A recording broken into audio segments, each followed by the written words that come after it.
Thank you for joining us today. I'm Simon Mear, your host for this Bradford Literature digital event. It is delivered as part of Baby Week. Baby Week is a Better Start Bradford initiative that brings together organisations, families, practitioners and caregivers to look at why wellbeing matters in the early years and for babies and for their families.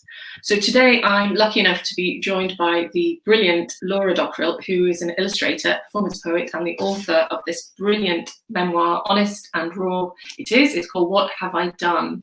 Hi Laura, it's so lovely to meet you today. Hi, so nice to see you too. First of all, quite the book collection. Yeah, I'm in my kids' study, so yeah, you just have to ignore. Like, there's nothing really of any great depth. It looks like my own actual desk, so I can relate to that. You're really cool with your guitars in the back. Oh, this is Hugo's room. This is my partner's studio. I would not know if you literally locked me in here and said you've got £1 million to make a song. I would not know what to do. The £1 million would be lost before my eyes. So I've been reading your book over the last few days, and I'm a mother of 3 boys, so I can relate to so much of this in terms of how difficult motherhood is. But your book is an honest account of postnatal depression, postpartum, and then postpartum psychosis, which only affects something like, is it true, 1 or 2 in 1,000 women? That's right, yeah. That's amazing. Can I ask you to quickly tell us a little bit about what happened to you? Sure. So I had what would be, I guess, described as an idyllic pregnancy. Nothing went wrong. In fact, actually, being a kind of freelance creative person that's used to kind of winging it and blagging it for the first time ever, I felt like I wasn't convincing somebody that I was able to do this challenge. I was like, I've got this, wasn't deluded, but I felt safe in my pregnancy. Like, friends couldn't fall out with me and I couldn't get a cold, and I was really up for it. Didn't experience any huge amounts of sickness and then I was 2 weeks overdue and we had a really traumatic labour. There is some kind of maybe 50% of a chance that you're more likely to go on to have a mental, you could have as you said, postnatal depression or postnatal anxiety if you've had a traumatic labour, or my illness, postpartum psychosis, but there isn't enough evidence to suggest that can trigger it. That said, I did have a real traumatic labour, but I've met so many women and men now that have said them or their partners have had traumatic labours and they've not gone on to have my illness. But because I was 2 weeks overdue, my little boy came out really small, just under 5 pounds, and wanting to feed constantly, which, I mean, I totally get it. You think your womb is like meant to be this lovely, like, sort of sanctuary for growing, and mine is kind of a cold, hard dungeon. So he came out with this like skin like hanging, where he'd like once been fat and then lost the weight. And then just didn't sleep, mixed with, I think, the shock and the trauma. And I'll be honest, it was, you think in life you've gone through things that are difficult, but I've been really fortunate. I'd never experienced anything like that. Never been into hospital properly. So within hours, really, but within weeks, I really unraveled. So I had children who didn't sleep, so I understood that. I had my first child, didn't sleep, and the breastfeeding, it was hard. What I thought was really interesting, that you had tried to be ready for everything because you hadn't overplanned. You sort of seemed to be going with the flow a bit, and you just seemed to have such bad luck when it came to labour. Yeah, that's exactly what it is. It is bad luck. I remember thinking, I honestly was thinking, this is a lie. Like, the world has sold me a lie. There's no way we would be alive as a population still. We would be extinct if everyone went through this. How's my mum had 3 of us? Like, she would have literally have held me against the wall with her hand around my throat going, don't do it. If it's like this for everybody. That said, the book's come out, and or even the first article the blog that I first did, people have gone, yeah, I know what you mean. And I'm like, this is just bizarre. How can we be keeping this a secret? That's what I think. That's what I wanted to ask you. Do you think we are keeping it secret? Do you think we don't talk about the honesty of what motherhood is like enough? And why do you think that is?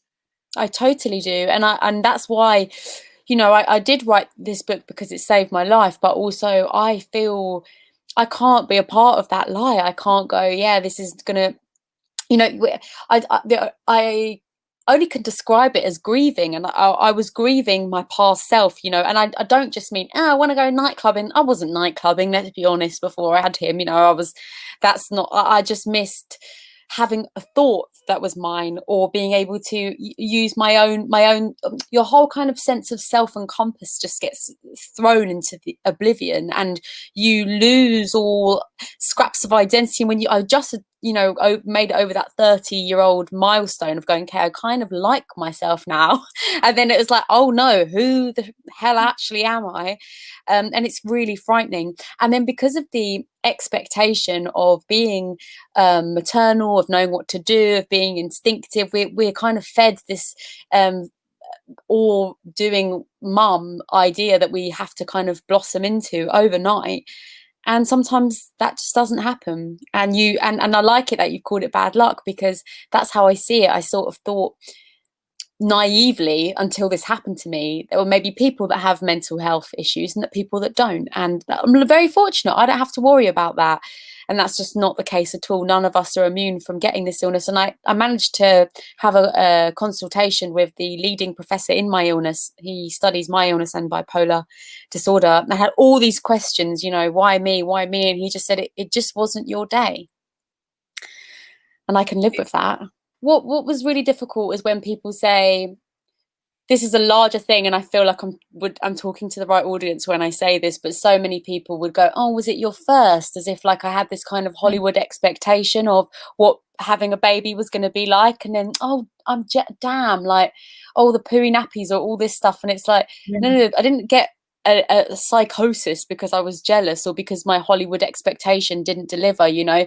It is the same as crossing the road on a perfectly normal day safely and being hit by a car. That's how I see it. A car that was just speeding. It wasn't my fault. That's exactly how it felt. And one thing I found when I became a mother was, I remember sitting there and thinking, I am an intelligent woman. I have had a job and had a career and I have functioned normally, but I can't look after this small thing that I have given birth to that I actually really wanted, and you're destroying my life, kind of thing. And I remember the guilt that comes with that as well. It exacerbates everything. And Totally. you know, there's no way you can go to say that, really, is there? To say, look, I'm not happy. Sure, because then because it's the ultimate pet that you can't give back, right? And it's like you feel like it's like having plants all dying around you, but it's a million times worse because you sort of feel like this is your mark on the planet, and this is something that, especially, and I'm not generalizing here, but I think especially for a young woman, you know, because anybody can have a baby, but if you are having a period, you know, this is something that you've been educated since you were a little girl yourself, that this is what your body is one day going to be doing. You know, you've been wrapped in shame and fear and pain since you were little, maybe, knowing that one day you're going to have a baby in there. You've seen it in your film is obsessed with childbirth. It's everywhere in nurseries already. Children are thinking about the home corner and making a baby. It's such a big part of life.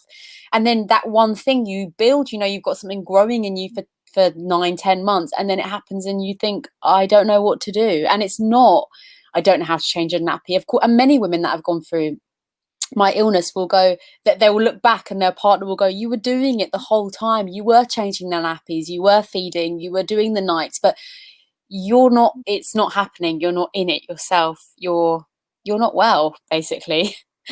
There was, yeah, absolutely. There was one other thing that there's so much I loved. I'm just going to keep saying there's one thing. There was a bit where you describe being in hospital and a woman comes and she's an auntie and she's got gold bangles and she goes around and she puts the baby to sleep. And I could tell from the references that, without mentioning it, this person came from a slightly different culture, maybe a more kind of collectivist culture. And as someone who comes from that, but had a baby far away from family, that made so much sense to me.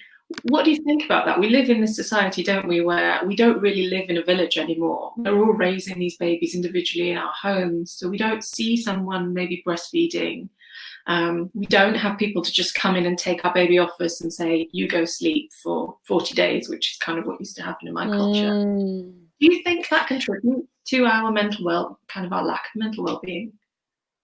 It's so funny, and it's something I've thought about a lot. That was a moment.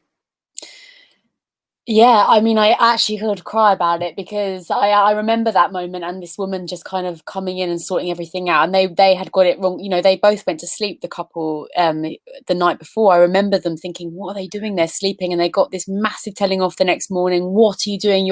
They were in the maternity ward as us, so their baby was obviously poorly. Then the next minute, this auntie comes in, and she just means business. She's using the sink to cook, and I'm just like, wow, this. She even bought salt and pepper, and I remember just going, why can't I have this? But in the same breath, I really did have a village. My mum and my sister, I come from an extremely loving, supportive family, and I went to go back and visit my psychiatric ward actually, and they said, what, we knew you'd get better because you had the support. And I was thinking, no, it isn't because of that. It's the therapy, and it's the medication, and all this other stuff at the time. But looking back, I'm like, no, I see it now with other people that don't feel like they have that support and they are isolated.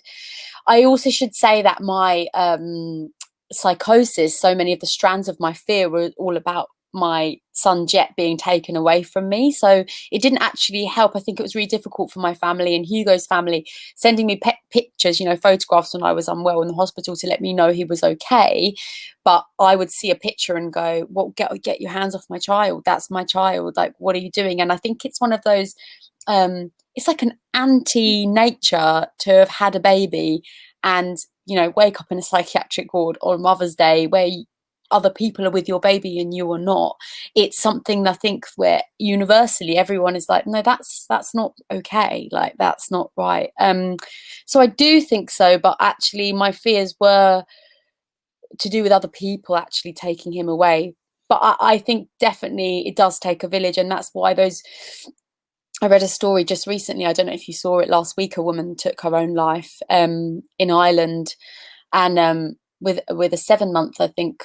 And that feeling of loneliness and isolation, desperation, people knowing that looking back she wasn't okay but they didn't ask. I always say, treat it like suspicious luggage at a station. It could be nothing, but it really could be something. It's a good way of looking at it. And how long from you giving birth to going through the psychosis did it take for you to heal, kind of, be in a stage where you could go home and feel relatively normal?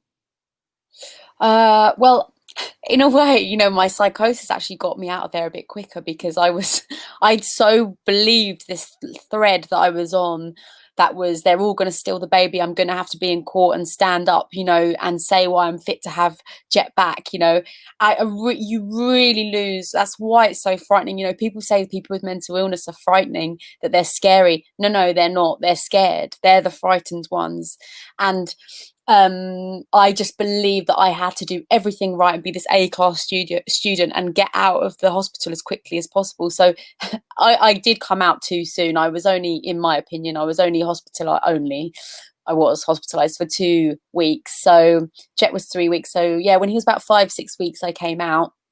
But it's my story, my experience, and I am better. Sometimes I think, I probably would have benefited from going to a mother and baby unit, but I probably would have been there longer. But at the end of the day, I am recovered. So, and I think that it's not that you're suggesting this at all, but I think in general, if anybody's listening to this thinking, but I was there or whatever, you don't compare your recovery to anybody else's. It's your own. There are things that I could have done differently, but I'm here, and well. So how old is Jet now? He'll be 3 in February. So he's 2 and just over 2.5. So it's Wow. all superheroes and willies everywhere. My whole carpet's just piss and biscuits. Yeah, that sounds like my home. I've got there's willies everywhere. Willies everywhere. Yeah. I want to know when you wrote this, because he's only 3 and you were ill, and then there's motherhood that you're navigating. So when did you write this? Yeah, so I wrote this blog piece when he was 6 months on Mother of All Lists, Clemmy Telford's thing. And partly the reason I think why I did that was because there's such a sensationalized tabloid image we have in our brains of what someone with postnatal depression, postpartum psychosis, actually, in fact, mental health in general, mental illness in general looks like. But I didn't feel like a kind of baby killer or, running around trying to, or, in a nightie. I was really scared. And fortunately, none of my delusions were about Jet. They were really all about myself. And it usually is the way. And I was only making myself unsafe. So I think I wanted to speak about that. I also knew but the whole way through the hospital experience, going to the GP, all the rest of it, I was really, I write for my job, right? So I was able to describe really detailed exactly, I would, like, the doctors were like, oh, okay. Like, and if you see, I've looked at my doctor's notes now, and one of them, they said, she's a children's author, so she has a very big imagination, also as if I cooked it up. But, I could describe. So I thought I need to do something with this. And then when I put that out, Jet was 6 months, and that was something I wrote on my phone. I was approached, because I write anyway, I was approached by publishers to do something more with this. And it honestly, it felt like I was selling my soul to the devil. It was the anxiety and the voice sort of roared back, being like, what do you think you're going to do? Go on Strictly Come Dancing for postpartum psychosis? Like, who the hell do you think you are, sort of thing. And at this point, I put this blog out into the world. I was having this really amazing reaction. It went viral, actually, to then not being it, and I wasn't even able to go to Tesco's, and I was like, this is a sick joke. This is the first time my writing's actually done something, has gone there, has broken, and I'm locked in. So it took a while. Was introduced to a really amazing agent, because I had a children's book agent, but an adult book agent, and met the publishers, went backwards and forwards. And then I said, I can do it, but I maybe can only do it if I can do it how I did on that blog. So I wrote it all on my phone, notes on my phone, 250,000 words on my phone, whilst Jet was on me, sleeping, going around the park. And it was nice because it meant that it was hard, but it meant that any time I could just write something down, no matter what the content was, and just put the phone away and forget about it. And it meant that I could revisit all those big moments whilst he was so physically on me. And but also I didn't want the very act of it, this is what I'm talking to you on, is where I do all my work. And this feels to me, this space at the time felt very sacred, like it belonged to my children's book world where everything was bright and cozy, and I didn't want this there. But now I'm better and I'm well. I see this as actually the most cozy thing I've ever written, because it's totally saved my life. And I know I've said this a few times, it's so raw. And I've written not an entire book, but I've written essays that are that honest, and I found them really triggering, to the point where I would have to close my laptop and then go call my sisters and cry. How did you feel when you wrote it? Was it cathartic, or did it trigger? What happened to you? Yeah, with my editor, we had a really amazing experience. Honestly, it all happened so quickly, and because of lockdown, we haven't had that moment where we've kind of looked in each other's eyes and gone, Jesus, this has happened. We've done this. Yeah, it was.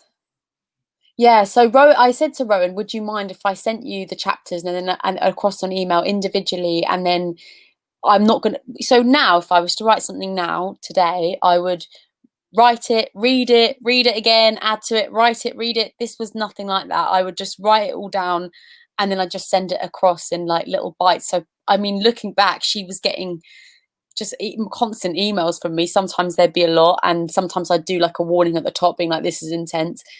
Yeah, and then it was strange. I wrote it a lot through the winter, and Jet was still really small. I would sort of sit there in the fuzz of it, and I do remember physically feeling symptoms. I'd feel like my heart was really. Sometimes I'd be boiling hot and bright red, just sitting on the sofa, trying to cool down like a steaming dumpling, thinking, what the hell was that? But I believed sort of that I had this umbilical cord, I guess, with Rowan that she was receiving. And I just had to imagine that she was on the other end feeling the same, wanting to receive these as much as I wanted to send them. And then went to the publishers. And they just said, do you want to see it? And I was like, okay. And this massive thing like this big just dumped on the table, and I was like, oh my God. And they were like, the first thing they said was, well, it needs an edit. And I was like, yeah, I know. So then I did an edit, and that was when that was actually really good, because I saw it on the laptop and I started thinking, okay, now I'm applying my normal, brain to this. I'm editing this like another piece of work. And it's crazy, because actually I was just thinking, when you answered that really good question earlier about the village and community, which is a really good question, I was thinking back about another author, Catherine Cho, who has a book called Inferno. She had the same illness as I did. And she, in her tradition of Korean tradition, you're meant to stay in the house for 21 days. And the first thing you're meant to eat is this seaweed soup. And I was just thinking, because her book came out around the same time, and the fictionalizing of your story, of your trauma, turning it into something else, it just saves your life. It allows you, you do also get bored of it. It's amazing. You go from this thing which is so scary, you think, I can't hear about it, triggering, as you say, to then like talk about it. It has no effects. It loses its power. And that's why I think also the trick of therapy is so important. You think it's also to get this stuff off your chest, but it's also, you talk about it, it loses its fear. You see the mechanics, you see like the backstage to the theatre, and you see like behind the monster is just like a little person controlling it, and you're like, oh. And that's amazing. It loses its power, doesn't it? It totally loses its power. Yeah. And sometimes, I don't know if you've had this, or if it's far along enough, that people come to you and say, wow, that happened to you. And you'd be like, yeah, it did. And they're just still in that moment of, oh my God, you went through this. And you're like, yeah, it's fine. And you're like, well, that's what happened reading. Yeah, Catherine and I, we spoke actually like this just a couple of weeks ago, and we were talking about reading each other's book, and I was crying on the train, and then I was like, I just can't believe this woman went through this. And then I was like, oh no, am I crying because of that, or am I that exact woman? And she said the same. It's like, it's crazy when I hear what I think, oh, she was hospitalized or away from her baby. I'm like, that's happened to me. But that's the power of sharing stories. You think it's just to get it off your chest, but it's also because it, as you say, it loses its power, but it exercises it in another way too. And actually, there is kind of nothing more powerful to say to somebody when they're suffering. This is not hijacking someone else's story and comparing, but going, no, me too, I had that, because it straight away removes the you feel like you're broken, like you're the weird member of society that's just like the broken one. As soon as you go, no, me too, it's like, oh, okay, that's not so scary because you did it. You went down the slide as well. It's that thing of being seen, isn't it? I feel like when I became a mother, I felt as if I became invisible. Before, when I had a career and a job and a life that wasn't about this small baby, people treated me different. And suddenly I was this mother with no makeup on, being dragged around the supermarket. And I can imagine when people read your story, we see you with this amazing, strong mother, warrior that you are, who's been through this thing. And even though I know how people have babies all the time, each baby that is born is such a huge event, isn't it? Our bodies go through this huge amount of trauma. You're totally right. And that's the thing, I think about it actually all the time when you read like someone's bio, or an obituary or something, and they're like, they had 3 children, and it's like this tiny moment in a big line events list of events. I'm like, how is that not that person's main thing? Like, why are we talking about that person's song or their career or whatever they've done? I'm like, they had a child, that's enough. It's funny because before I had children, and I would see people's Twitter bios, and it would say Mama 3, Mama 4, and I'd be like, why is that on there? That's not even a thing. And now I'm with you, and I have so much shame around the thing I was judging. Totally. And it's funny, that thing you talked about, saying feeling in that identity, lots of feeling like this. I mean, I was really craving that domestic, mundane kind of grayness, because that felt so, I would be at the playgroup and all the mums were so tired. They were so tired. Their clothes were so ruined with porridge and whatever. I was I wasn't tired from that. I was tired because I was on an enormous amount of drugs and was dragging myself through sleep and didn't know how to go near my babe, didn't know how to love. So it's, and then I think, is maybe that is actually what everyone else is going through. They just didn't know how to, there's this element, you see it in the park. I'll literally see mums and I'm like, oh, hello darkness, my old friend. It's just sort of like, because it isn't, Yeah. it's a It's that kind complete of I see you, we kind of, You're we're on. absolutely right. Absolutely right. It really is that. It's I just feel like nothing prepares you for it. I do have a personal question to ask you, because so my grandmother, I think from all the things I can piece together, had postnatal psychosis, and so but it was never treated, and in that time, which must have been over 70 years ago, she descended into further psychosis, paranoid psychosis, that she never got over.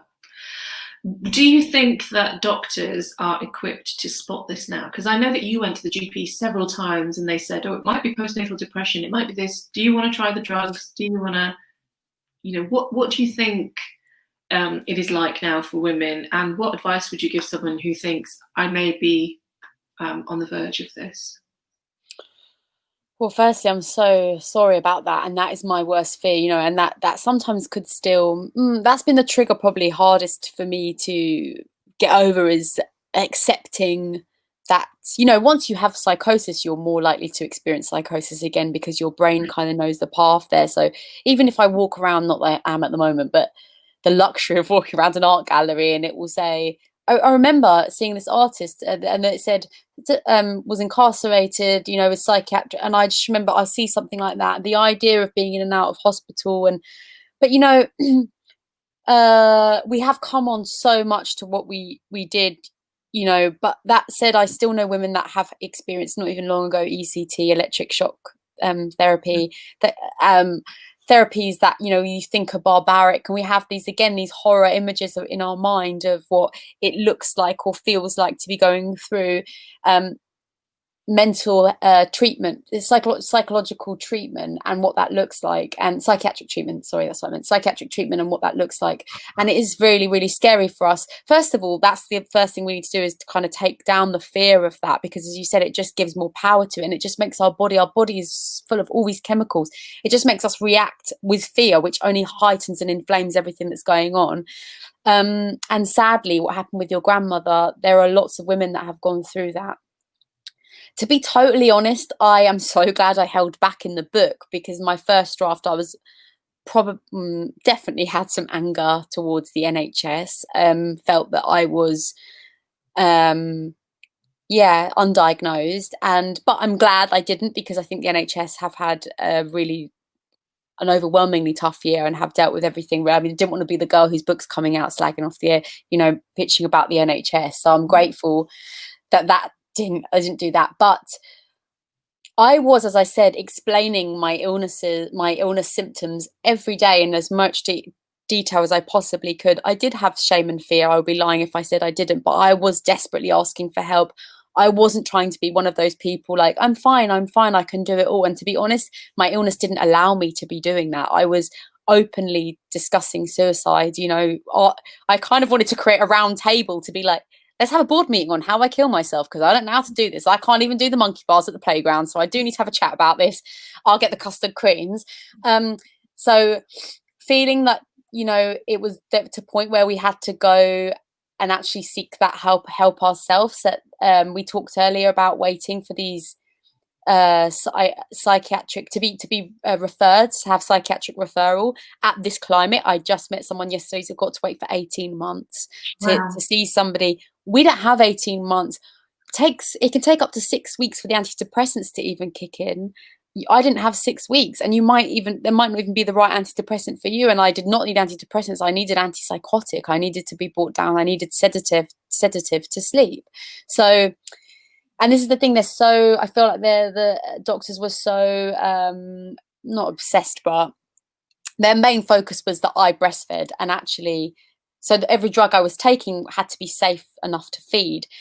Really, the breast milk should have gone out of the equation, and I needed to be on that. The baby needed to be on the formula and fed, and I needed to be on strong things. But yeah, I mean, I try not to have that anger or resentment, because I'd like to think everybody's just doing their best. Also, diagnosing psychosis, everyone is, how, looking back, I might have thought I was being really clear, but in psychosis, you've got all these threads, it's a constant Rubik's Cube. You're changing all the time. So I would like to think and give my best hope that they were doing their very best too. You touched upon 18 months. I mean, 18 months is such a long time in the life of a baby, a small baby. I mean, so that the fact that women have to wait months, I know, is a huge thing, isn't it? We need to sort this out. Yeah, 18 months. I mean, they wrote down on a slip of paper, call this number. And I did have a conversation with somebody on the phone, and I could, even in my illness, I could tell that this person was just going through the motions, and that's not anybody's fault. But this is a case of life or death. My illness should be treated as a medical emergency. And I can just only stress to anybody, I know we're in this really scary climate, but if you are worried and yourself, you do know in your gut belly how you are. If you don't feel right and you've been misdiagnosed or not given the diagnosis that you want, go back. And if you still aren't, don't even hesitate, but go to accident and emergency. It is an emergency. And you shouldn't feel apologetic, and that doesn't mean that you're the worst mum in the world, and they are not going to take your baby away from you. In the pit of your stomach if you're right or wrong, if you feel right or wrong in yourself. It's such great advice. And I just want to ask you quickly, finally, how is Jet? How is he? He's, it's funny, isn't it? It's the ultimate cure and the cause. It's like we say we make them, but it's like I do say it in the book. He absolutely has made me. And this illness, even though it has been by far the most challenging, upsetting, disturbing thing I've ever gone through, I'm so grateful. It's taught me so much, and I finally feel like, if I help one person doing this and what I'm speaking about. But I've helped myself, do you think I don't care now if I trip up in the street, if I get a rejection, all these things that happen in life, I do something wrong. Even the lockdown's been hard, but I'm like, this is nothing compared to being locked down in your head. This is a treat. This is a tropical holiday abroad. So I feel like it's going to inform me as a mum, as a sister. It's making as a best friend, as a wife. I'm so grateful to it, and that's all to him. So it's reassuring for anyone who's going through it, any woman who's going through postnatal depression or some kind of postpartum psychosis, who's worried about the impact it's going to have on her child. What would you say to them? You'll come back. Our illness is 100% treatable. And I used to sit there opposite my doctor and he'd go, you're going to get better. You're going to go back to writing your books and back to writing your poems and everything. And I just look at him and be like, maybe every other woman does, but I am so unwell. Like, there's no possible way I'm going to come back. And I haven't just come back to why did I want to go back to what that was so much? Why did I? Because now I'm so much more. I'm giving back so much more, and I've learned so much more. And, I know it's cliche that, they're about rock bottom and you can start again, but having that chance to really go again and take with me, people wise, knowledge wise, what I choose to, is such a gift, like that, to erase it all and go there. And actually, we're so desperate to hold on to everything especially when something hard happens. And we're taught to be strong and stand tall and face it all. Actually, there is a real option to just be completely vulnerable and blow away with the wind, and you will settle. And you'll come back to where you were meant to be, and new things will grow and they'll be even better because you'll have everything you had before, plus what you've just gone through, plus what you choose. Laura, thank you so much. I feel like I could listen to you all day. Thank you so much. Thank you so much. Thank you for reading it. Brilliant. I'm really on to everybody I know who has a child. Oh, thank you. Thank you. Thank you.